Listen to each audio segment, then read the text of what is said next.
우리는 이것은 사실이다 라는 말을 원한다. 그래서 묻는다. 팩트체크는 했니? 근거는 있고? 그런데 지금부터 이 문장을 이렇게 바꿔보자. 나는 이것이 사실이라고 믿는다. 여기서 질문이 생긴다. 도대체 믿는다는 건 뭘까? 지금부터 우리는 믿음을 조금 낯설게 들여다봐야 한다.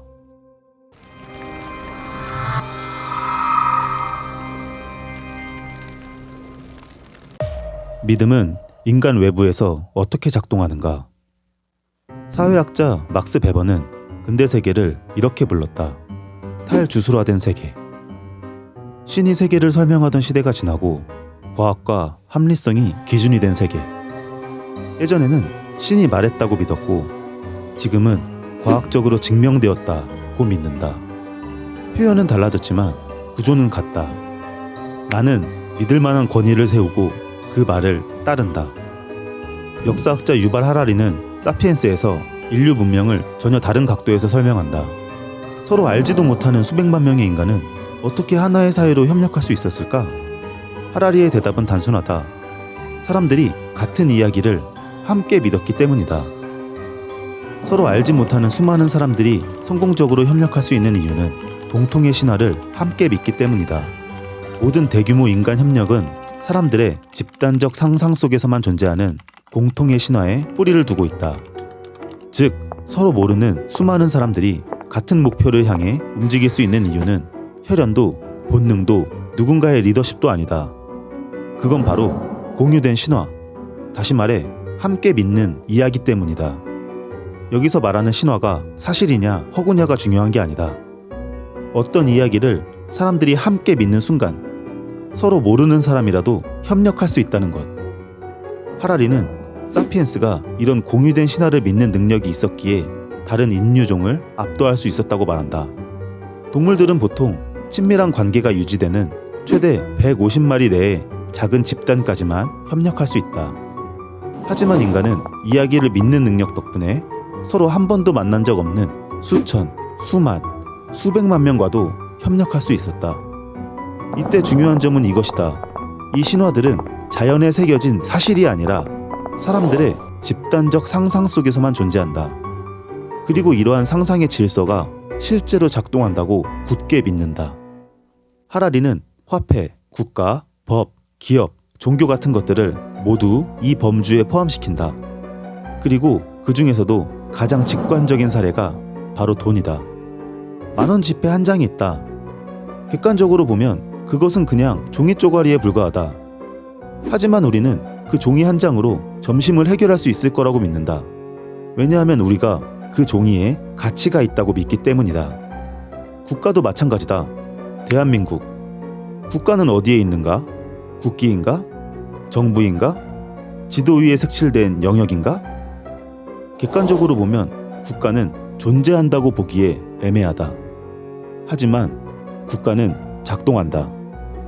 법은 책에 쓰여진 글자에 불과하고 기업은 건물이나 로고만으로 표현될 수 없다.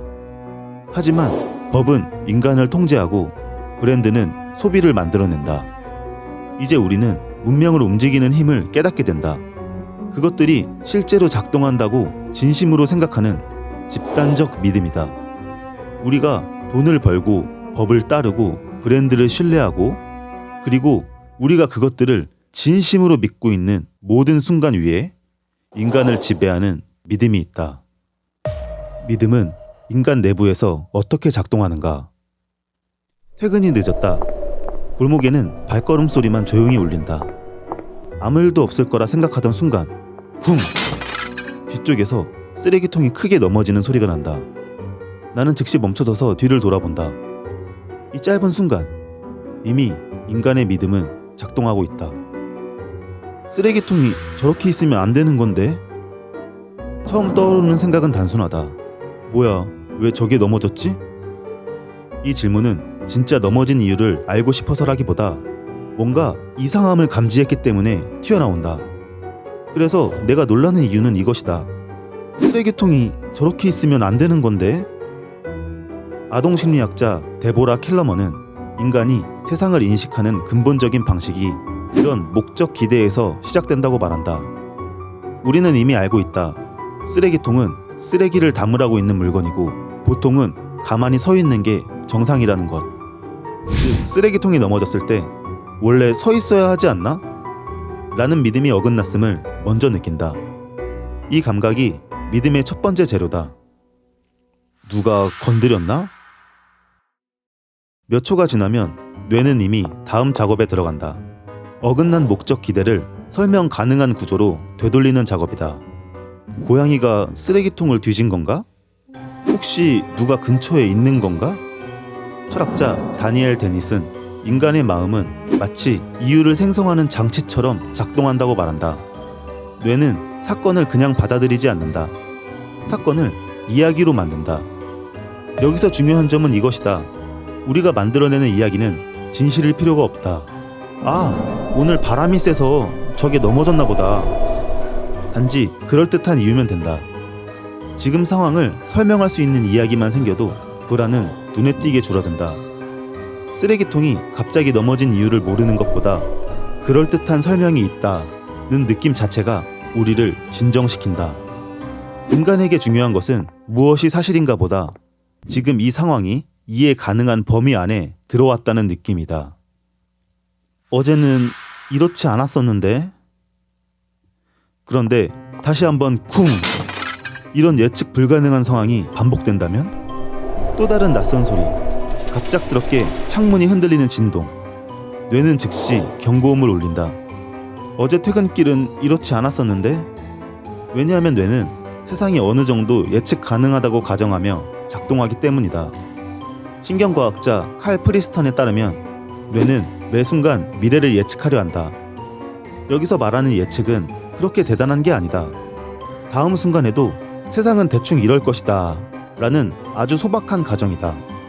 어제도 오늘과 비슷하겠지. 갑자기 지금부터 땅이 꺼지거나 유성이 떨어지진 않겠지. 그래서 다가오는 미래 상태를 최소 놀라움 정도로 유지하려는 시스템이다. 하지만 그 예측이 크게 어긋날수록 긴장감이 생기고 에너지 소모가 커지고 사건을 더 강하게 해석하려 든다. 공포심이 생긴다. 그래서 뇌는 스스로를 안심시키기 위해 즉석 세계 모델을 만든다. 바람 소리거나 고양이 소리겠지. 이 골목이 바람 좀 많이 분다고 했었던 것 같은데. 아, 건물 틈 바람 소리는 유난히 크다던데. 그건가 보네. 다시 한번 중요한 점은 이것이다. 우리가 만들어내는 세계 모델은 진실일 필요가 없다. 단지 불확실성을 조금이라도 낮추는 방향으로 내가 현재 상황에 대해 납득하면 된다. 불확실성을 견디지 못하는 뇌가 세상을 설명하기 위해 만든 사고의 틀, 그 틀이 바로 믿음이다. 아, 안 좋은 일들이 계속 겹친다. 만약 그날 이 사람이 유난히 힘든 하루를 보냈다면 쓰레기통 소리는 더 이상 단순한 소리가 아니다. 그는 그 사건을 자신의 삶의 흐름 속에 끼워 넣기 시작한다. 왜 하필 또 이런 일이 생기지? 각각의 사건은 따로 일어났고 관계가 없을 텐데 내 느낌은 그렇지 않다. 어느 순간부터 흐름처럼 느껴진다. 안 좋은 일들이 계속 겹친다. 이렇게 연결고리가 없는 사건들 사이에서 연결이 느껴지는 현상을 아포페니아라고 부른다. 무작위인 사건들 속에서 의미 있는 패턴을 찾으려는 인간의 인지적 경향이다. 인간은 무작위를 잘 견디지 못한다. 관계가 없더라도 어떻게든 패턴으로 묶고 이 패턴을 삶 속 이야기로 만든다. 중요한 건 그 패턴은 사실을 말해주지 않는다. 개별적인 두 사건은 서로 연관이 없으며 하나의 흐름이라고 믿고 싶은 건 무작위성을 불편해하는 인간의 마음일 뿐이다. 정리해보자. 늦은 밤 퇴근길에 쓰레기통이 넘어진 사건이 있었다. 갑자기 쓰레기통이 넘어진다고? 난 쓰레기통은 그대로 서 있을 거란 믿음이 어긋났음을 느끼고 누가 건드렸나? 그 어긋남을 설명할 그럴듯한 이야기를 만들어 불안을 해소한다. 그런데 이 상황이 반복되자 어제는 이렇지 않았었는데? 어느 정도 예측 가능한 세상을 가정하는 나는 어제와 전혀 다른 퇴근길에 공포심을 느끼고 아, 건물 틈 바람 소리는 유난히 크다던데 그건가 보네. 나를 안심시키기 위해 어떻게든 지금 상황을 그럴듯하게 설명하려 한다. 그러다 문득 왜 하필 오늘 이런 일이 또 생기지? 관계없는 사건을 연결시키며 패턴과 흐름을 만들고 안 좋은 일들이 계속 겹친다. 어떤 서사와 의미를 계속 만들어낸다. 즉, 인간은 사실 여부와 관계없이 세계를 어느 정도 설명할 수 있을 때만 불안하지 않게 살아갈 수 있는 존재다. 그래서 믿음은 세상이 완전한 혼돈이 아니라 어느 정도는 설명 가능하다고 납득하게 만드는 힘이다. 문제는 세상엔 설명할 게 너무 많아. 설명이 많아질수록 안심하기는커녕 더 불안해진다는 데 있다. 그래서 우리는 어느 순간부터 묻게 된다. 이 많은 설명 말고 확실하게 믿을 만한 거 없을까?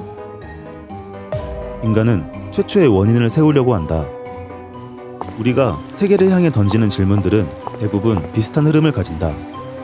아이의 질문은 늘 이렇게 시작된다. 비는 왜 와요? 어른은 대답할 수 있다. 구름 속 물방울이 무거워져서 떨어지는 거야. 하지만 질문은 여기서 끝나지 않는다. 그럼 물방울은 왜 무거워져요? 그건 왜 그렇게 되는 거예요? 그럼 그 이전에는 왜요? 왜요? 설명을 하나 들을 때마다 질문은 사라지지 않고 다음 왜가 나온다. 그리고 어느 순간 아이도 어른도 우리도 더 이상 물러날 수 없는 질문 앞에 도착한다. 그렇다면 모든 것의 원인은 무엇인가? 종교는 최초의 원인을 신으로 고정했다. 중세신학자 토마스 아퀴나스는 이 문제를 정면으로 다룬다. 그의 주장은 단순하다. 원인의 연쇄는 무한히 거슬러 올라갈 수 없다. 그러므로 더 이상 다른 것에 의존하지 않는 최초의 원인이 필요하다. 그는 그 자리를 신이라고 불렀다. 여기서 중요한 것은 종교적 결론이 아니다. 설명은 어느 지점에서는 반드시 멈춰야 한다는 것이다. 아퀴나스에게 신은 실제로 세계를 지탱하는 존재였지만 동시에 더 이상 왜를 묻지 않아도 되는 종착지 역할을 했다. 종교는 그 멈춤의 자리를 초월적 존재로 고정함으로써 인간이 불안을 견디며 세계 안에 머물 수 있게 했다. 과학은 역할의 경계를 선언한다. 우리는 종종 이렇게 말한다. 과학은 언젠가 모든 걸 설명할 것이다. 과학은 실제로 수많은 왜에 답해왔다. 왜 행성은 움직이는가? 왜 병이 생기고 어떻게 고치는가? 왜 물질은 이런 성질을 가지는가? 과학은 이런 질문은 대답할 수 있다. 하지만 자연은 왜 이런 법칙으로 존재하는가? 왜 이 세계는 이런 설정으로 시작했는가? 모든 형태의 왜를 과학이 맞는 것은 아니다. 과학이 답할 수 없는 질문은 대체로 이런 특징을 가진다. 새로운 실험을 설계할 수 없고 반증 조건을 세울 수 없으며 앞으로의 예측 구조를 만들어내지 못하는 질문. 이 질문들이 중요하지 않아서가 아니다. 다만 과학이라는 방식으로는 다룰 수 없는 질문의 형식이기 때문이다. 그래서 과학은 몇 가지 전제를 설정한다. 자연 법칙은 대체로 일정하다는 전제. 같은 조건에서는 같은 결과가 나온다는 전제. 수학은 세계를 기술할 수 있다는 전제. 어떤 이론이 틀릴 수 있다는 전제. 이것들은 아직 설명되지 않은 것이 아니라 설명을 가능하게 하기 위해 의도적으로 더 묻지 않기로 한 출발선이다. 이 전제 위에서 과학은 놀라울 정도로 발전해왔다. 하지만 이 전제 자체를 다시 설명 대상으로, 즉, 왜 이 법칙이 존재해요? 라고 묻지 않는다. 과학이라는 방식은 다룰 수 없는 왜에 대해서는 대답하지 않는다. 첫 원인은 해답이 아니라 버팀목이다. 여기서 드러나는 사실은 단순하다. 첫 원인을 세우려는 인간의 욕망은 종교 때문에 생긴 것도 아니고 과학이 부족해서 생긴 것도 아니다. 인간은 예측 불가능을 불안해하는 존재다. 그래서 우리는 세상이 완전히 무작위로만 이루어졌다고 받아들이지 못한다. 어느 정도의 구조가 있어야 하고 어느 정도 설명 가능해야 하며 어느 정도 예측 가능해야 한다. 이 조건이 충족될 때 우리는 비로소 안심한다. 첫 원인은 세계를 완전히 이해하기 위한 답이 아니라 인간이 세계 안에서 정신적으로 기대기 위해 세운 마지막 버팀목이다. 믿음은 우리를 움직이게 하지만 동시에 우리를 속인다. 믿음은 세상이 완전한 혼돈이 아니라 어느 정도는 설명 가능하다고 납득하게 만드는 힘이다. 그런데 바로 이 지점에서 문제가 시작된다. 믿음은 우리를 움직이기도 하지만 같은 방식으로 우리를 속이기도 한다. 사실이 아닌 문장들이 있다. 이 선택이 맞을지도 몰라. 그래도 해볼 만해. 이번엔 다를 수 있어. 이 문장들이 나아가는 방향은 확실하지 않고 증명되지 않았다. 그럼에도 우리는 신념을 가지고 첫 발을 뗀다. 행동을 만드는 건 사실이 아니라 믿음이다. 1990년 보이저 1호가 우주에서 지구를 찍은 사진이 있다. 사진에 담긴 정보는 지구가 단지 작은 점 하나로 보인다는 사실이다. 그런데 세계에서 가장 유명한 천문학자인 칼 세이건은 작은 점 하나로 멈추지 않았다. 우리의 행성은 거대한 우주 암흑 속 외로운 점일 뿐이며 이곳은 우리가 서로에게 더 친절하고 또한 이 유일한 지구를 보존하고 소중히 여겨야 할 책임이 있다 라고 이야기한다. 단순한 푸른 점 사진은 사실만으로는 이끌어낼 수 없는 행동을 만든다. 우리를 조금 더 겸손하게 만들고 어떻게 살아야 할지에 대한 실천적인 방향을 제시한다. 인간을 움직이게 하는 것은 사실 그 자체가 아니라 내가 사실을 어떻게 믿을지에 달려있다. 믿음은 불확실한 세계에서 행동하게 만든다. 그런데 행동을 가능하게 만드는 힘인 믿음은 어느 순간 문제로 바뀐다. 인간의 믿음은 위험한 설명에도 쉽게 납득할 수 있고 그 납득은 곧 행동을 촉발한다. 그리고 그 행동은 세상에 영향력으로 드러나고 반복되며 다시 믿음으로 재생산된다.